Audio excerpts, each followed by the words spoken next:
तो बच्चों कल हमने एम्पियर सर्किट लॉ के बारे में पढ़ा था।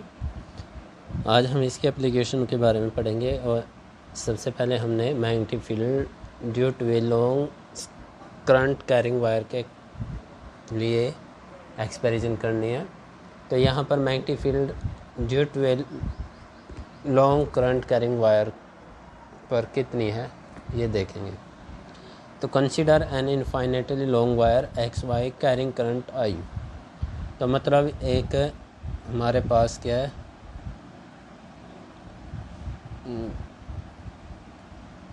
ये एक वायर है और इसके अंदर करंट है आई। ठीक है, तो यहाँ पर हमने इसकी बात करनी है। अब इसके कल भी हमने जैसे आपको बोला था कि जैसे इसके अंदर से करंट पास होगा, ठीक है, तो इसके कारण क्या होगा, इसके चारों ओर मैग्नेटिक फील्ड सेटअप हो जाएगा। और पी पॉइंट के ऊपर हमने इस वायर के कारण मैग्नेटिक फील्ड ज्ञात करनी है। पी पॉइंट पर इसकी वैल्यू कितनी होगी मैग्नेटिक फील्ड की। तो ये हमने इसको आर रेडियस मान लिया।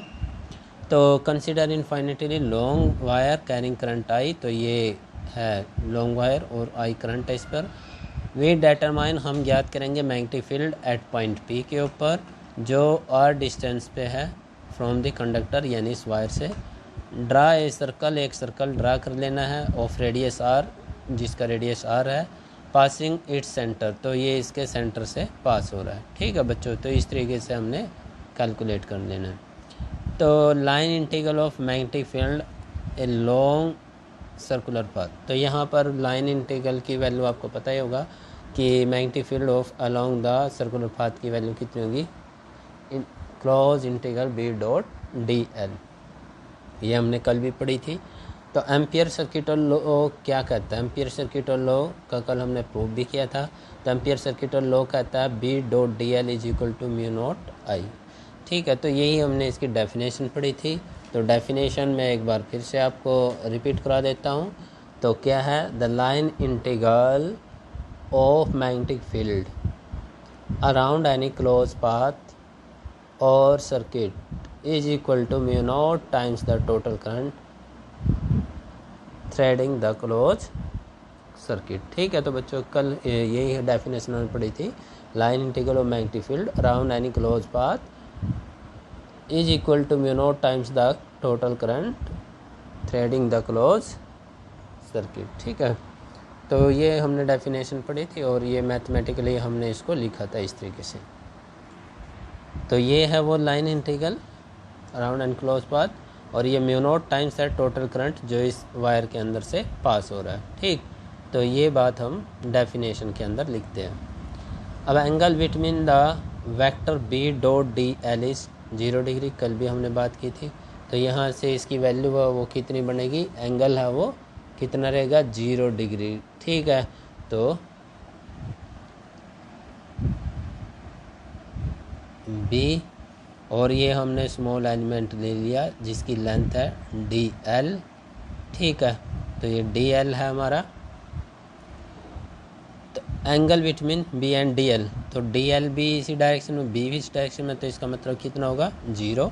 तो therefore B dot D l, dot को हटाओगे तो कोस आएगा, कोस थीटा आएगा यहाँ से, है ना। तो कोस थीटा, तो थीटा 0 है, कोस 0 1 होता है। बी डी एल, तो बी का तो इंटीग्रेशन नहीं होगा, तो डी एल है वो बाहर लिखा जाएगा। तो अब डी एल क्या है बच्चों, टोटल लेंथ है इस सर्कुलर की। तो टोटल लेंथ क्या होगी सर्कुलर की, 2 पाई आर। तो यहाँ से हमने क्या लिख दिया, 2 पाई आर। अब इक्वेशन 1 की भी वैल्यू क्या है, B dot D l mu naught I है, और 2 की भी क्या है, B dot D l B 2 pi r है। ठीक है, तो इसका मतलब इक्वेशन 1 और 2 को हम कंबाइन कर ले।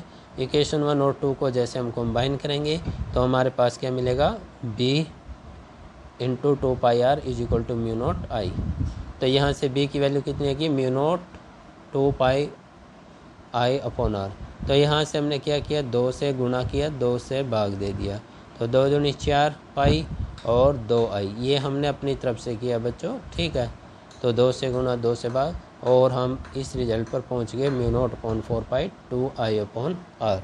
ठीक है, तो इस तरीके से हम मैग्नेटिक फील्ड है वो ज्ञात कर सकते हैं एक इन्फाइनेटली लॉन्ग स्ट्रेट वायर के कारण। ठीक है, तो किस तरीके यानी आप लास्ट में लिखना चाहो तो लिख सकते हो कि जो स्ट्रेंथ है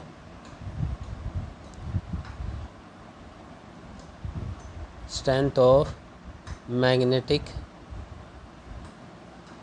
field due to an infinitely long current carrying wire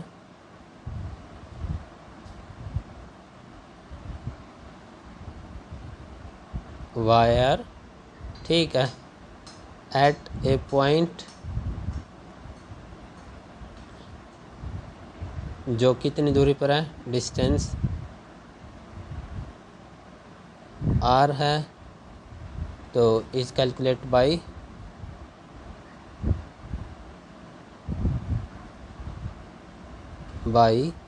तो b is equal to mu naught upon 4 pi 2i upon r। इस फार्मूले के द्वारा हम कैलकुलेट कर सकते हैं। ठीक, तो इस प्रकार से बच्चों ये आज हमने टॉपिक करना था। इस टॉपिक के अंदर इतना मुश्किल नहीं है, ये टॉपिक बहुत ही आसान है, क्योंकि ये इसमें से आधे से ज़्यादा बात तो हमने कल ही कर ली थी। एम्पीयर सर्किट लॉ, और फिर हमने यहाँ से इसकी वैल्यू बताई तो कितनी है angle B dot D L के लिए, तो 0 एंगल था, बी डॉट डी एल इसके बराबर है, तो इसका मतलब ये इसके बराबर है और यहाँ से इसके बराबर है। तो अब यहाँ हम इनको 1 और 2 को इक्वल लिख देंगे, तो इक्वल लिखने के बाद आपके पास जो आंसर है वो आपको मिल जाएगा।